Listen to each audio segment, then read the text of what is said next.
Hello YouTube, this is Charlie426, and today we have my first review of a Gundam Converge figure.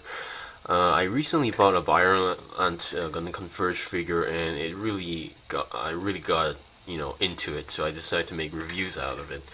Currently, I don't have the box of the Byron anymore, so I decided to make a review that actually has a box with it at the moment. So here it is. This is Gundam Converge number 130 Gaplant. So those who aren't really sure what Gundam Converge stuff are, they're basically small figurines in these small boxes. And they're mostly about like a few years ago, if you actually bought these kind of stuff, you would get random outcomes, but this time you actually get what's in the box on the picture. And these figures are around they're really short. They're around in terms of with the stand, it's about 5 centimeters, if you can see. So they're not too big, so they don't take up too much space. And they do have some small, simple moving areas. So that's that.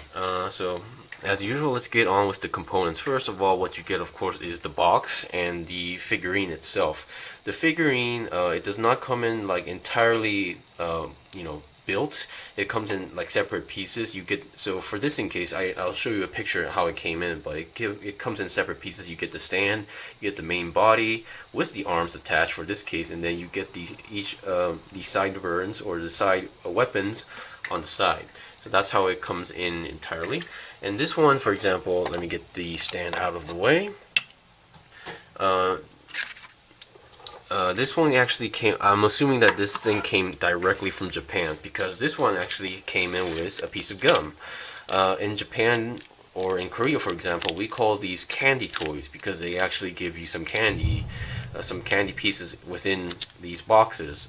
But most of the case, that stuff that goes out of Japan, they usually take these out. So the environment I got did not come with the piece of gum. And honestly, unless you are 100% sure that on the date of this production, it's okay to eat or chew on these. But if you're not really too sure, I honestly suggest you don't eat these. Yeah. So yeah, when I was actually in Japan, I actually bought one of these candy toy icons from Kamen Rider Ghost, and it actually came in with a piece of candy, and yeah. So that one is kind of safe to eat, but this one I'm not too sure when it came out, so I honestly don't suggest you eat them. So that's that. Here's the box. You have the front cover. It's number 130. I'm not sure how many there are exactly. So there's all these Japanese, and you can see on the back what else there are in numbers, 126 to 131. I don't have these 4, but I do have the 131, so I will be reviewing that eventually. Okay, now let's look at the figure itself. Now, I've bought candy toys a long time ago, more than 10 years ago, and compared to that, the quality on this is just fantastic. I mean, look at the details. Sure, because most of the time these things are made out of rubber material, so you will see pieces that are bent, but these can be a little fixed with a bit of heat. And the interesting thing about Gundam Converge is that they're not 100% rubber. There are certain parts that are made in ABS plastic, or sometimes the same material as the beam sabers that comes with Gundam kits. So for example, this one in case is not the best example, but I believe the mono eye that's inside here is an ABS plastic material. So let me, oh boy, there goes the stand. I'm not sure if you can actually see that, but inside there's actually a mono eye that looks kind of different. So that's that. Yeah, and the good thing about these things is that they actually come with stands. Of course, the stand only has a single peg right over here that goes onto one side of the feet. So that's usually how these Gundam Converge works, but it's somehow really satisfying.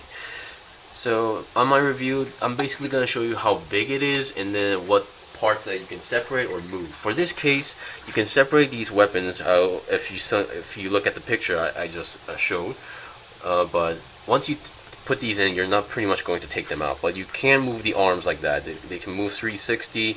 You can take them apart pretty easily, just a peg and hole system.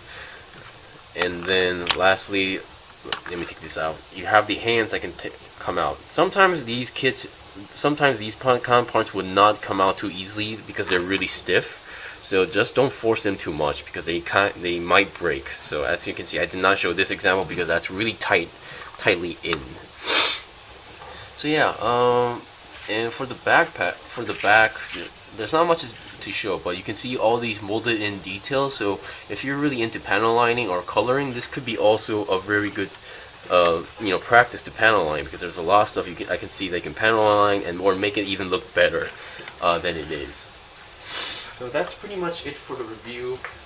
As far as I am collecting these, I'm not going to collect every single Gundam Converge, but I will try to get, or I will try to review them in their number sequence. Since this is number 130, you can expect that the next one could be 131, or unless there's another Gundam Converge that I actually got that I have more interested in. So yeah, it could be just a random order, but as you can see, you can expect the next Gundam Converge review to be this one.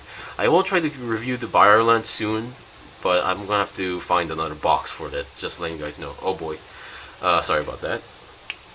Anyway, thank you for watching the review. This was the review of the Gundam Converge number 130 Gaplant. If you guys got any questions or requests, leave a comment below. If I got anything on it wrong, leave a comment below as well. I still have more kits to buy and build and make reviews out, so please stay tuned. Until then, see you guys next time.